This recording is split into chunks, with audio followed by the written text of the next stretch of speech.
26வது மாநில மாநாடு மூலமாக செங்கோடி தொடர்களான உங்கள் எல்லோரையும் சந்திக்கிற வாய்ப்பை எனக்கு ஏற்படுத்தி தந்திருக்கக்கூடிய என் அன்புக்குரிய தோழர் முத்தரசன் அவர்களுக்கு முதலில் என்னுடைய இதயபூர்வமான நன்றியை நான் தெரிவித்துக் கொள்ள விரும்புகிறேன். அவரே குறிப்பிட்டு சொன்னார், அண்மையில் நடந்த காலந்தோறும் கம்யூனிஸ்டுகள் நூல் வெளியீட்டு விழாவில் உங்கள் எல்லாரையும் சந்திக்கணும்னு நான் நினச்சேன். அதற்காக ஒப்புதலையும் நான் தந்திருந்தேன். ஆனால் உடல்நிலை காரணமாக வர முடியல என்கிற அந்த வருத்தத்தை தீர்க்கக்கூடிய வகையில் இன்றைய நாள் அமைந்திருக்கு.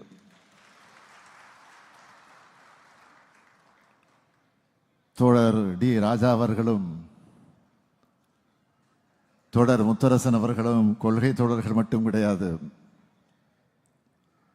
அதையும் கடந்த ஒரு நட்புறவை, அன்பை எப்பொழுதும் பேணக்கூடியவர்கள். அவங்களோட அன்புக்கும் எண்ணில் பாதியான சிவப்பு சிந்தனை கொண்ட கம்யூனிஸ்ட் தோழர்களோட கொள்கை பிடிப்புக்கும் கட்டுப்பட்டு இந்த மாநாட்டில் நான் பங்கேற்க வந்திருக்கிறேன். திராவிட இயக்கத்துக்கும் பொது உடைமை இயக்கத்துக்கும் இருக்கக்கூடிய நட்பு என்பது கொள்கை நட்பு. சமூகத்துக்கு தேவையான நமது கொள்கை வலுவா இருக்கிற காரணத்தால் தான் நம்முடைய நட்பும் வலுவாக இருக்கு. எல்லாருக்கும் எல்லாம் என்ற லட்சியத்தின் இரு முகங்கள் தான் திராவிட இயக்கங்களும் பொது உடைமை இயக்கங்களும். கருப்பும் சிவப்பும் சேர்ந்ததுதான் திராவிட முன்னேற்ற கழகம். எங்கெல்ல பாதி நீங்க.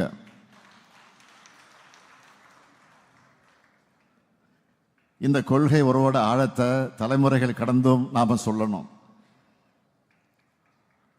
அப்போதான் பல தலைமுறைகள் காக்கப்படும். கொள்கை முரண்கள் ஒருபோதும் கொள்கைக்கு எதிரிகளுக்கு இடம் கொடுத்து விடக்கூடாது. அதனால வரலாற்றில் பதிவான 2 நிகழ்ச்சிகளை மட்டும் சுருக்கமாக நான் சுட்டிக்காட்ட விரும்புகிறேன். நம்முடைய மதிப்பிற்குரிய முத்தரசன் அவர்களும் ஒரு வேண்டுகோளை எடுத்து வைத்தார். எங்கே போனாலும் அவர் கோரிக்கையை எடுத்து வைப்பது வழக்கமாக வைத்துக் கொண்டிருக்கிறார். ஏதோ மாநாட்டிலே மட்டுமல்ல, நிகழ்ச்சிக்கு மட்டுமல்ல, கோட்டைக்கு வந்தாலும் மனுவோடு தான் வருவார்.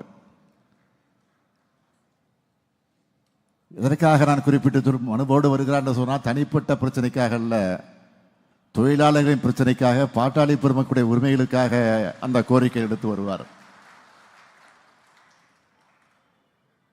இதோ இந்த அரங்கத்துக்கு சேலம் சிறை தியாகிகள் அரங்கம்னு பெயர் சூட்டி இருக்கீங்களே. சேலம் சிறையில் 22 கம்யூனிஸ்டுகள் சுட்டுக் கொல்லப்பட்டப்போ தந்தை பெரியாரும் பேரறிஞர் அண்ணாவும் கடுமையாக கண்டித்து எழுதினாங்க.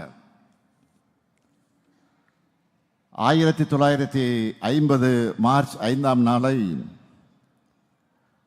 கண்டன நாளாக கடைபிடிக்க சொன்னார் தந்தை பெரியார்.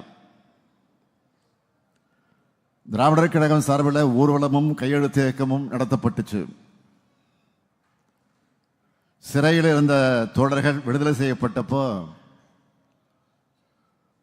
குத்தூசு குருசாமி அவர்கள் சென்னை ஒற்றவாடை தியேட்டரில் வரவேற்பு கூட்டத்தை ஏற்பாடு செஞ்சார். இதெல்லாம் வரலாறு. அந்த வரலாற்றை போற்றும் விதமான இங்கு வருவதற்கு முன்பு விமான நிலையத்திலிருந்து இந்த மாநாட்டு நிகழ்ச்சிக்கு வருவதற்கு நாங்கள் வாகனத்தில் வந்து கொண்டிருந்த போது நம்முடைய அன்புக்குரிய தோழர் முத்தரசன் அவர்கள் ஒரு கோரிக்கை மனுவை என்னிடத்தில் கொடுத்தார். கொடுத்தது மட்டுமல்ல,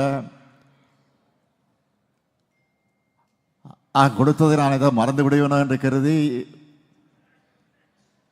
இங்கு அதையும் குறிப்பிட்டு சொல்லி உங்களுக்கு நினைவுபடுத்தி எனக்கு நினைவுபடுத்தி இருக்கிறார்.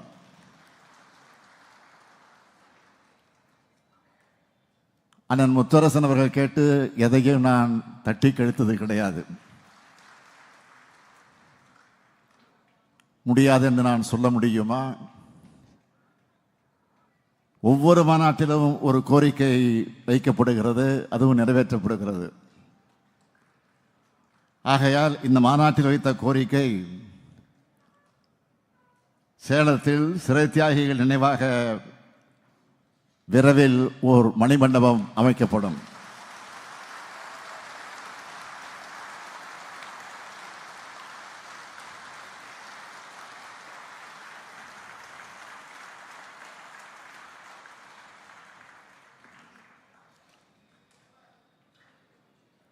அதற்கான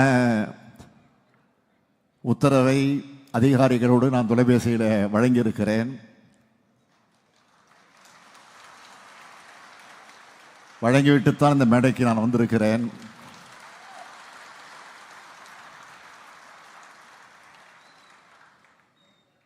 நாளையிலிருந்து இந்த பணி தொடங்கப்பட இருக்கிறது.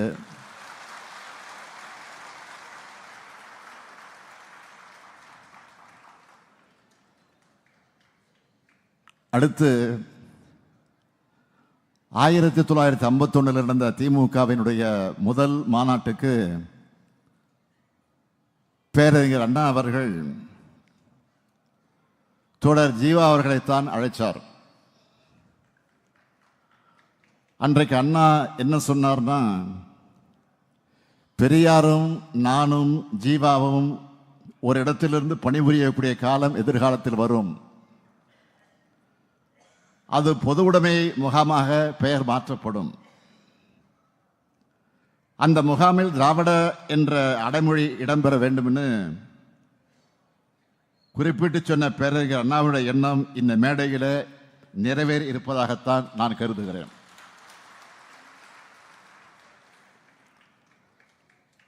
நாடு கடுமையான சூழலை எதிர்கொண்டிருக்கக்கூடிய காலகட்டத்தில் கொள்கை உணர்வோடு நாமெல்லாம் இந்த மேடையில் கூடியிருக்கிறோம். ஆகவே திராவிட பொதுவுடைமை முகாமாகத்தான் நான் இந்த மேடையை நான் கருதுகிறேன். நம்முடைய தோழமை இயக்கங்களை சேர்ந்தவர்களும் இந்த மேடையில் இருக்காங்க. நம்மோட இந்த ஒற்றுமைதான் பலருடைய கண்ணை உறுத்தி கொண்டிருக்கிறது. என்னடா, எத்தனை சதி செஞ்சாலும், எவ்வளவு குழப்பம் ஏற்படுத்தினாலும், எப்படிப்பட்ட போலி செய்திகள் எல்லாம் பரப்பினாலும் இவங்கெல்லாம் ஒற்றுமையா இருக்கிறாங்களன்னு வாயில வயிற்றில் அடிச்சுக்கிறது போல புலம்பிக்கிட்டு இருக்கிறாங்க. அதுலேயும் எதிர்கட்சி தலைவராக இருக்கக்கூடிய திரு பழனிசாமி அவர்களுக்கு கம்யூனிஸ்டுகள் மேல திடீர்னு பாசம், குபீர் பாசம் பொத்துக்கிட்டு வந்திருக்கு. அடிமைத்தனத்தை பற்றி பழனிசாமி பேசலாமா?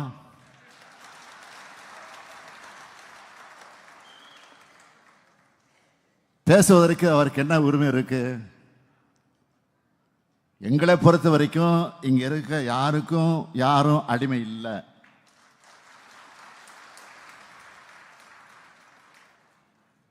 அடிமைத்தனத்திற்கு எதிராக கிளர்ந்தெழுந்த இயக்கம்தான் இங்கு இருக்கக்கூடிய இயக்கங்கள்.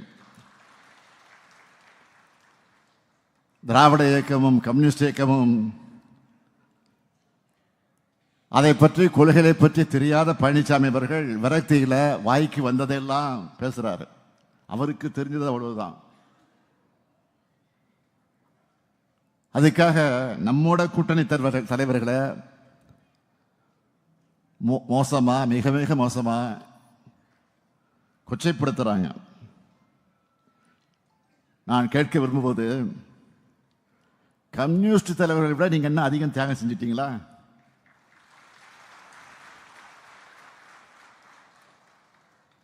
நம்முடைய எழுச்சி தலைவர் திருமாவளவனை விட நீங்க என்ன பெரிய தியாகம் பண்ணிட்டீங்களா? இங்க இருக்கக்கூடிய தலைவர்களை விட எதிலையாவது ஒரு இடத்துல நாங்க மிஞ்சி தியாகம் பண்ணிருக்கணும் உங்களால் நிரூபிக்க முடியுமா?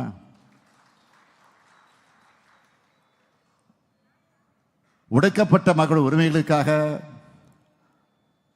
போராடி கொண்டிருக்கக்கூடிய இயக்கங்கள் இந்த இயக்கங்கள். அவங்களுக்கு இருக்கிறது மக்கள் மீதான உண்மையான அக்கறை இல்லை, பிரச்சனைகளுக்கு தீர்வு காண வேண்டும் என்ற அக்கறை அவங்களுக்கு இல்லை. அதனுடைய நோக்கமும் அவங்களுக்கு கிடையாது. பொழுதுவாரை தூற்றி அவதூறுகளை பரப்பி நம்ம கூட்டணி தலைவர்களை கலங்கப்படுத்தணும், எப்படியாவது கூட்டணியில விரிசல் ஏற்படுத்தணும் என்கிற மலிவான நோக்கத்தோடு இன்னைக்கு கலந்துக்கிட்டு இருக்கிறாங்க. நாங்க கூட்டணியில் இருக்கோம். கூட்டணியில் இருந்தாலும் நியாயமான கோரிக்கைகளை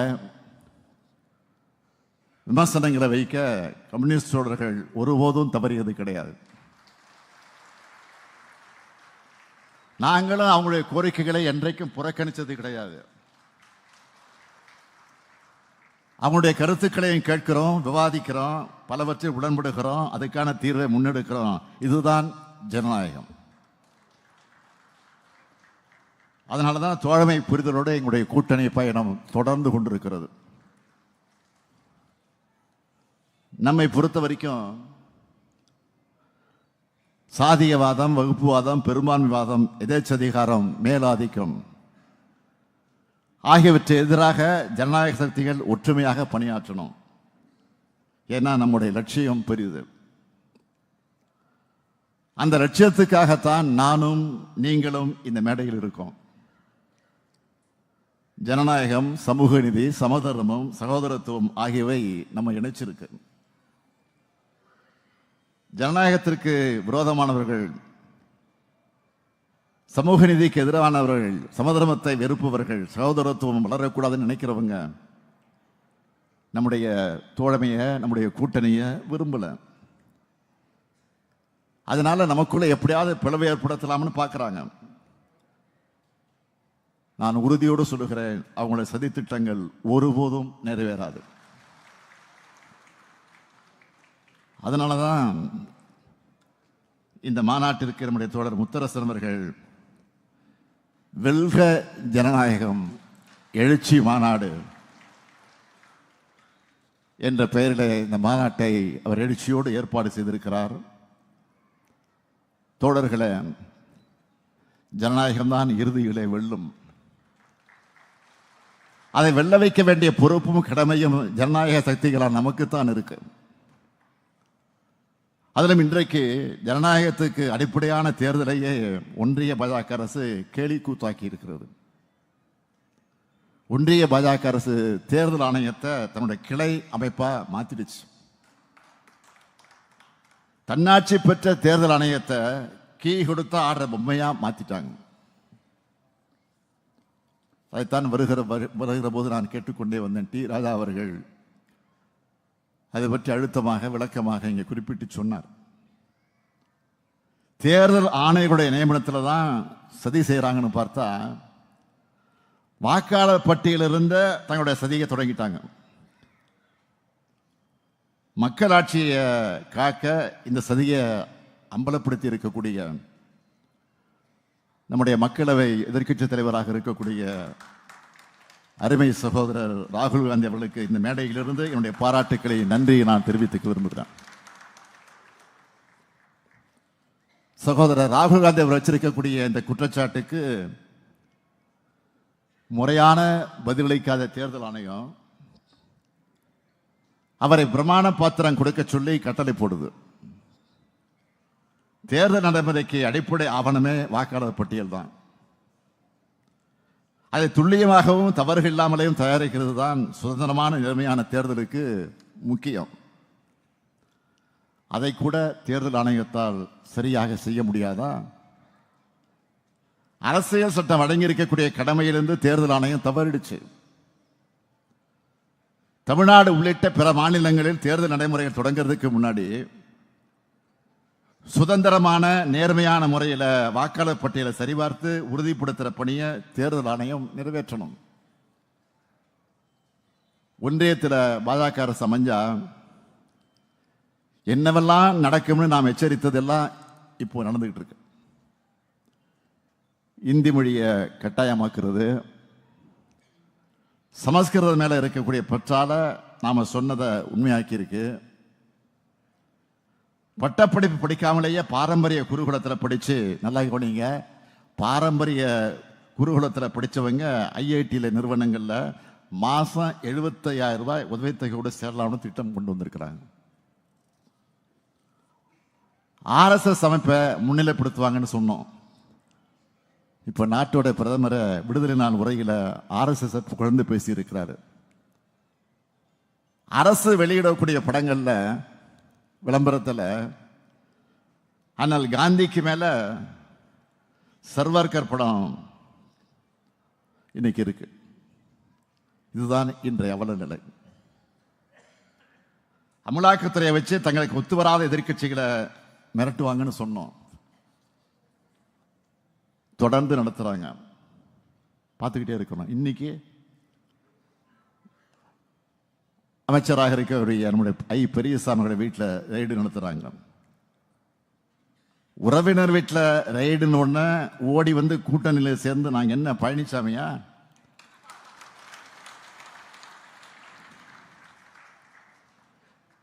எங்களை மிரட்ட நினைச்சவங்க தான் இப்போ மிரண்டு போயிருக்காங்க.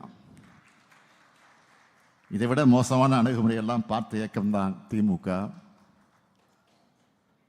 நெருப்பாற்றில் நீந்தியே பிழைக்கப்பட்டவங்க நாங்கள். உங்களுடைய எண்ணம் எந்த காலத்திலையும் நிறைவேறாது. வழக்கம் போல தமிழ்நாட்டு மக்கள் உங்களுக்கு தோல்வியைத்தான் கொடுப்பாங்க.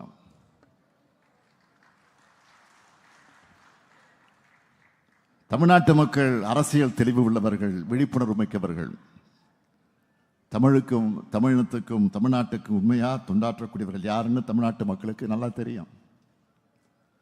சமூக நீதி, சமநீதி, மாநில உரிமை, கூட்டாட்சி தத்துவம், மொழி உணர்வு, இன எழுச்சி ஆகியவற்றுக்காக உண்மையா உழைச்சி தியாகங்களை செஞ்சது யாரு? நவீன தமிழ்நாட்டோட அனைத்து வளர்ச்சிக்கும் அடித்தல் அமைச்சது யாருன்னு தமிழ்நாட்டு மக்களுக்கு நன்றாகவே தெரியும். 2021 நம்ம மதச்சார்பற்ற முற்போக்கு கூட்டணி வெற்றி பெற்ற மாதிரியே 2026 நாம் தான் வெற்றி பெறப் போகிறோம். திராவிட மாடல் 2.0 ஆட்சியில் இந்தியாவுக்கே வழிகாட்டக்கூடிய அளவுக்கு சாதனைகளை செய்வோம். அதுக்கு துணையா தோழர்கள் என்றைக்கும் இருக்கணும் நான் கேட்டுக்கிறேன். கம்யூனிஸ்டுகள் களத்தில் இறங்கினா எப்படிப்பட்ட வெற்றியை வசமாகும்? திமுகவினர், கம்யூனிஸ்டுகள், நம்ம கூட்டணி கட்சியினர் ஆகியோருடைய உழைப்புக்கு முன்னாடி எப்படிப்பட்ட சதி செயல்களும் நிற்கக்கூட முடியாது. ஜனநாயகம் வெல்ல களம் நிற்கும் அத்தனை தோழர்களுக்கும் என்னுடைய ரெட் சல்யூட்.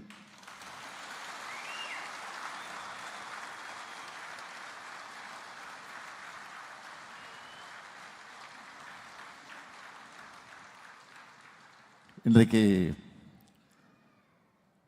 ஆட்சியை பொறுத்த வரைக்கும் எல்லா துறைகளிலும் முதலிடம் முதலிடம் முதலிடம் என்று ஏதோ நாங்கள் சொல்லல, ஒன்றியத்தில் இருக்கக்கூடியவர்களை ஆய்வு செஞ்சு இன்றைக்கு அந்த ஆய்வை வெளியிட்டுக் கொண்டிருக்கிறது. ஆக எல்லாவற்றிலும் முதலிடம் முதலிடம் என்று பெறக்கூடிய நம்முடைய கூட்டணி, நம்முடைய மதச்சார்பற்ற திராவிட முன்னேற்ற கழகத்தின் தலைமையில் இருக்கக்கூடிய நம்முடைய கூட்டணி மிகப்பெரிய அளவில் வெற்றி பெறும், வெற்றி பெறும், வெற்றி பெறுவதற்கு உறுதியெடுப்போம், உறுதியெடுப்போம் என்று கேட்டு இந்த சிறப்புக்குரிய இந்த மாநாட்டில் 26வது மாநில மாநாட்டில் உங்களோடு சேர்ந்து நானும் பங்கேற்கக்கூடிய நல்லதொரு வாய்ப்பை பெற்று, என்னுடைய பெயரே ஸ்டாலின், தலைவர் கலைஞர் அவர்கள் அடிக்கடி சொல்லுவார்கள், அண்ணாவை பார்த்திருக்காவிட்டால், பெரியாரை பார்த்திருக்காவிட்டால் நானும் இன்றைக்கு கம்யூனிஸ்டில் தான் இருந்திருப்பேன் என்று தலைவர் கலைஞர் சொல்லுவார். அதே உணர்வோடு தான் நானும் இருக்கிறேன். அந்த உணர்வோடு தான் நானும் இந்த நிகழ்ச்சியில், இந்த மாநாட்டில் கலந்து கொண்டிருக்கிறேன் என்பதை மாத்திரம் எடுத்து சொல்லி, வாழ்க வெல்க கம்யூனிசம் என்று சொல்லி விடைபெறுகிறேன். நன்றி, வணக்கம்.